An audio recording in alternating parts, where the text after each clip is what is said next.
आज मोदी जी की सरकार 1.5 गुना मूल्य देने का बात करती है। सब जगह एक झूठा भ्रामक प्रचार सरकार के द्वारा किया जा रहा है कि स्वामीनाथन आयोग का सिफारिश हमने लागू कर दिया। लेकिन मैं फिजिक्स का विद्यार्थी रहा हूं। अगर C2 प्लस 50%, बहुत लोग नहीं समझ पाएंगे, लेकिन शकील भाई इस बात को समझने की जरूरत है कि अगर C2 प्लस 50% अगर धान का कीमत जोड़ा जाए तो उसमें 1850 और 60 रुपया नहीं होगा, बल्कि 2700 रुपया प्रति क्विंटल धान का कीमत होगा, जो आज भी हुआ नहीं है। और हम दावे के साथ कह सकते हैं कि किसानों के साथ उपेक्षा और अपमान करके इस देश में कोई सरकार न पहले चली है न आप चला सकते हैं। रंगभूमि मैदान में आयोजित इस सभा के सम्मानित अध्यक्ष जी, मंच पर उपस्थित बिहार ही नहीं देश में युवा सम्मान के प्रतीक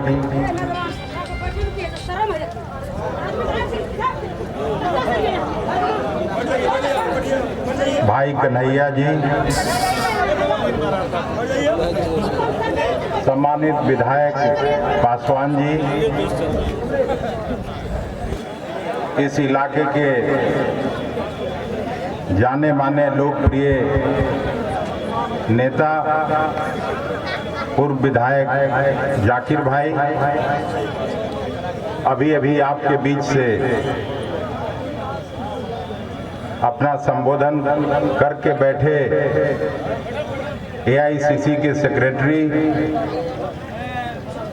और इस इलाके के संघर्षशील नेता, हम लोगों के मित्र भाई शकील खान साहब, मंच पर उपस्थित सभी दलों के और किसानों के हित चिंतक, सभी सम्मानित नेता और कार्यकर्ता साथीगण, दूर दूर से आए हुए इस रंगभूमि मैदान में सम्मानित अभिभावकों, नौजवान मित्रों, पत्रकार साथियों, देवियों एवं सज्जनों, मैं क्षमा चाहता हूं। मेरी कोशिश थी यहाँ 12 बजे तक पहुंचने की, लेकिन हवाई जहाज देर से उड़ने के कारण मैं समय पर नहीं पहुंच पाया। मैं अपेक्षा कर रहा था कि यहाँ ज्यादा किसान भाई उपस्थित होंगे, खास करके कन्हैया जब कभी इस इलाके में आते हैं तो बड़ी बड़ी भीड़ मुझे देखने को और सुनने को मिला है। रास्ते में जाकिर भाई से, अशोक जी से मैं बात कर रहा था कि इसको अभी जो समस्या है और नीचे ले जाने की जरूरत है। मैं खुद एक किसान का बेटा और साथ साथ 2004 के लोकसभा में मैं जब चुन कर गया था तो उस समय कृषि और खाद्य महकमे का काम मैं देखता था। UPA 1 की सरकार थी और उस समय कई पार्टियां, उसमें CPI, CPM, लेफ्ट की पार्टी भी 60 से ज्यादा संख्या में लोकसभा में लेफ्ट के साथी लोग थे और सब लोग बाहर से समर्थन कर रहे थे उस सरकार का। आज भी मुझे अच्छी तरह याद है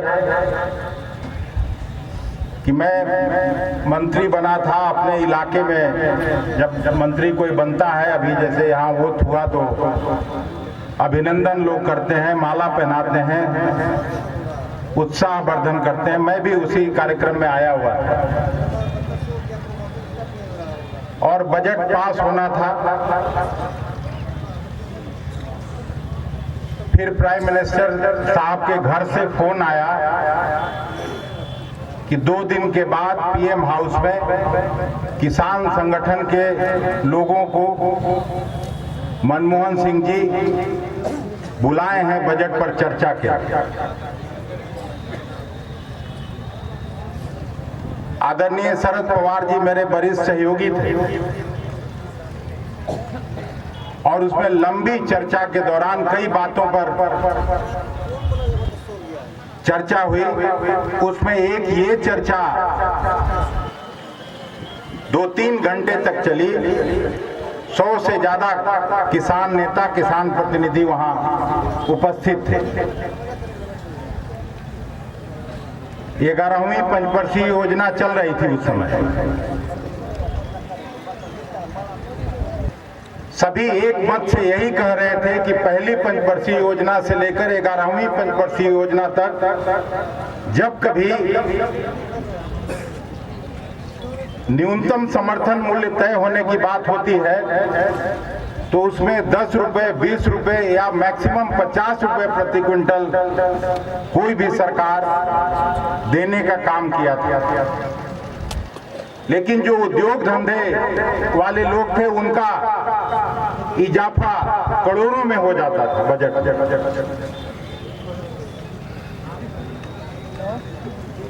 पहली बार मनमोहन सिंह जी के नेतृत्व में जो सरकार थी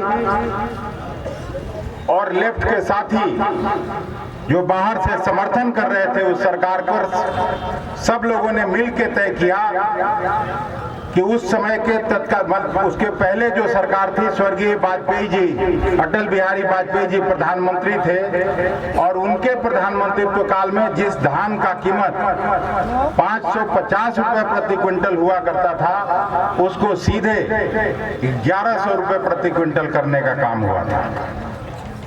गेहूं का कीमत जो 620 रुपए प्रति क्विंटल हुआ करता था उसको 1240 रुपए प्रति क्विंटल की करने का काम हुआ था। और केवल इसी 2 क्रॉप का नहीं बल्कि गन्ना का, तिलहन, दलहन सभी क्रॉप का पहली बार आजादी के बाद सीधा दुगना करने का काम हुआ। आज मोदी जी की सरकार 1.5 गुना मूल्य देने का बात करती है।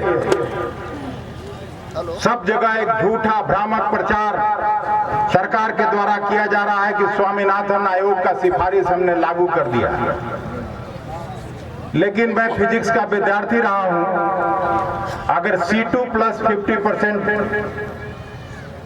बहुत लोग नहीं समझ पाएंगे लेकिन शकील भाई इस बात को समझने की जरूरत है कि अगर C2 प्लस 50% अगर धान का कीमत जोड़ा जाए तो उसमें 1850 और 60 रुपया नहीं होगा बल्कि 2700 रुपया प्रति क्विंटल धान का कीमत होगा, जो आज भी हुआ नहीं है।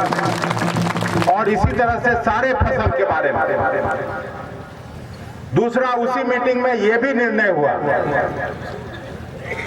कन्हैया आपको नहीं याद होगा उस समय और आप छोटे होइएगा, लेकिन ये जान लीजिए कि वाजपेयी जी के प्रधानमंत्रित्व काल में जब किसान बैंकों से ऋण लेने जाता था तो उसको 10%, 11% पर ऋण मिलता था। और इस देश में सेठ साहूकार गाड़ी खरीदने जाते थे, स्कॉर्पियो, मारुति या जो भी कार, तो उसको ऋण मिलता था 8% पर। तो ये कोई नई बात नहीं है कि किसानों के साथ अन्याय भारतीय जनता पार्टी जब कभी शासन सत्ता में रही है इसी तरह का अन्याय होते रहा है। और स्वर्गीय वाजपेयी जी के बारे में लोग तारीफ करते हैं कि वो तो अच्छे व्यक्ति थे भी, अभी का जो हुकूमत है उससे काफी अच्छे थे।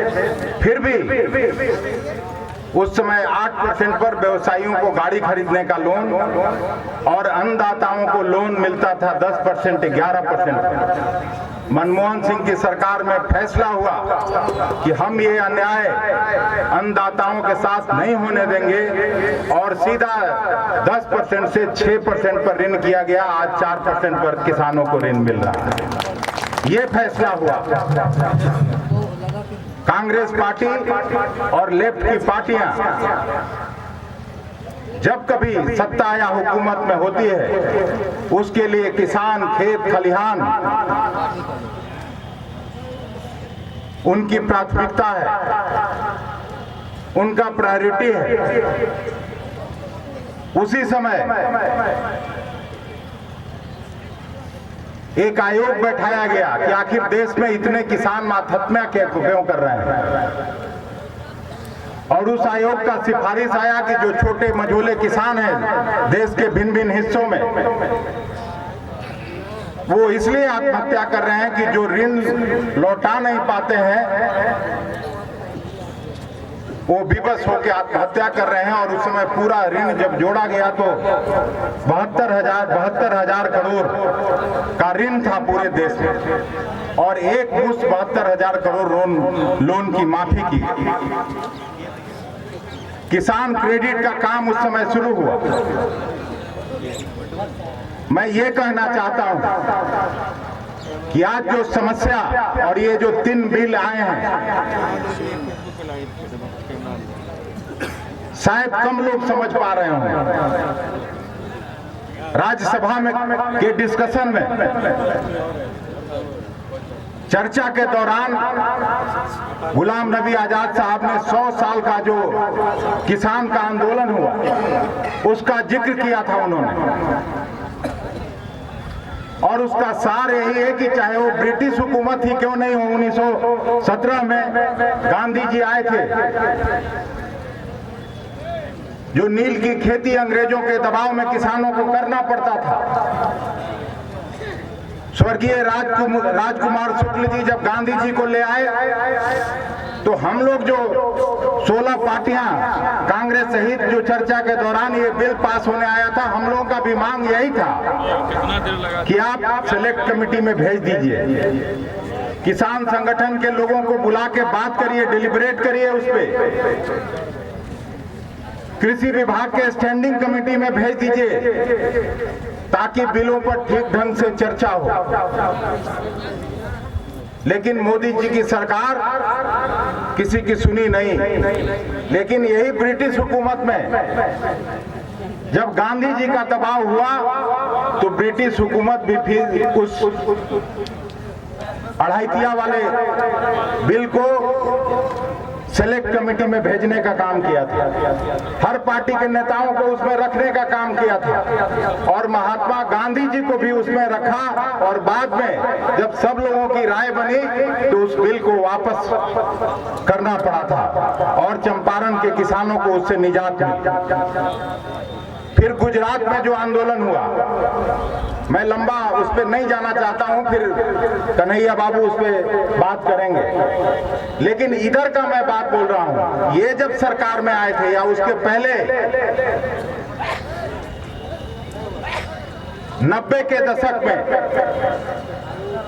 इस इलाके में भी हम लोग आए थे। उस समय मैं भी विधानसभा में तक भी नहीं आया था, लेकिन उस आंदोलन में शरीक होने हम लोग आए थे। जो डंकल प्रस्ताव था, अमेरिकी कंपनियों के दबाव में जो बीज पर सीधा आक्रमण करता था कि बीज पर आपका एक अधिकार नहीं रह जाएगा, लेकिन जब आंदोलन तेज हुआ, किसान खड़ा हुआ देश भर में, तो डंकल प्रस्ताव को भी वापस करना पड़ा।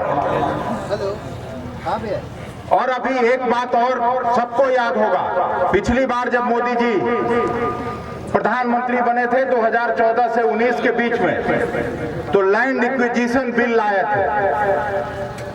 उसके खिलाफ भी राहुल गांधी जी, कन्हैया, सब लोग उस आंदोलन में शरीक हुए, और अंत में वो बिल भी, लैंड एक्विजिशन बिल भी आपको वापस लेना पड़ा था।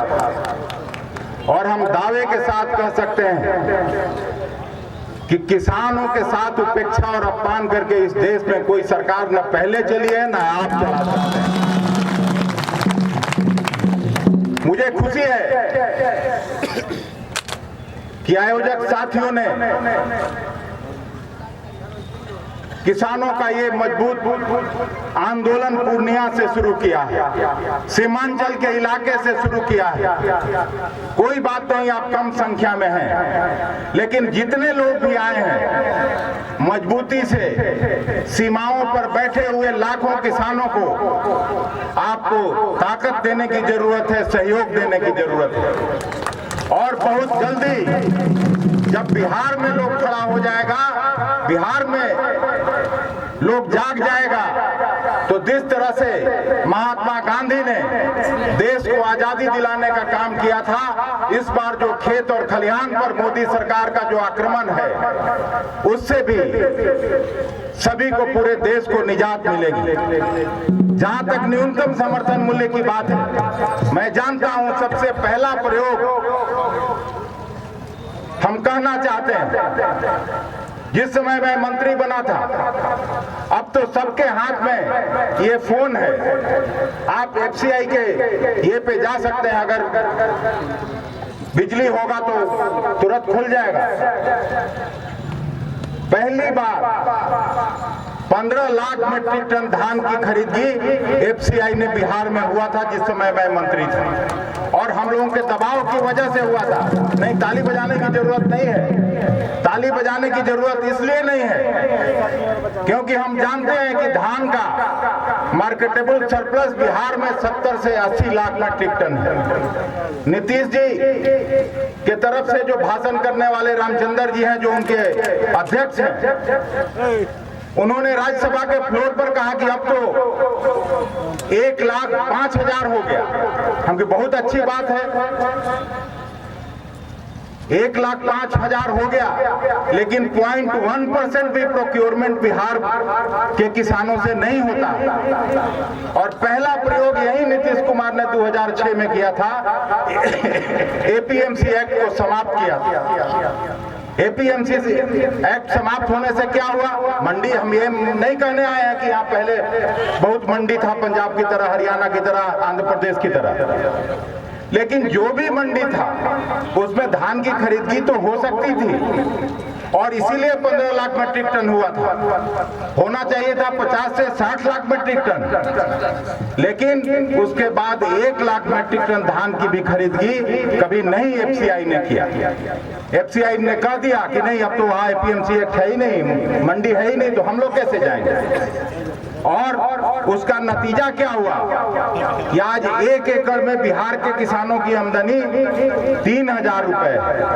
वहीं जहां पे न्यूनतम समर्थन मूल्य मिलता है, जो एसटीडी स्टेट्स हैं, पंजाब, हरियाणा, आंध्र प्रदेश और छत्तीसगढ़ जैसे राज्य, वहां पे किसानों की आमदनी 1 एकड़ में 15,000 से 18,000 रुपए के बीच में। ये सौतेलेपन का व्यवहार हो रहा है बिहार के किसानों के साथ, और मोदी जी चाहते हैं कि पूरे देश में मंडी प्रथा समाप्त हो जाए। और कहा जाता है सीधा तौर पर कि नहीं, हम लोग फ्री मार्केट कर रहे हैं, हम लोग, मंडी तो टैक्स लेता है, मंडी अब आपको टैक्स भी नहीं लगेगा। इसका मतलब क्या हुआ? इसका मतलब क्या हुआ? प्रजातंत्र में, जमहूरियत में चुनी हुई सरकार के लोग में उसमें प्रधानमंत्री बनते हैं, और एफसीआई क्या है? सरकार के मातहत काम करने वाली एक एजेंसी है। सीधा सरकार का दबाव रहता है, बफर स्टॉक तैयार होता है कि जब कभी जो बड़े बड़े व्यवसायी लोग हैं, जो थोक में अनाज जमा करके रखते हैं, जो बाजार चलाने का काम करते हैं, कि कभी सप्लाई रोक दे तो महंगाई बढ़ जाए,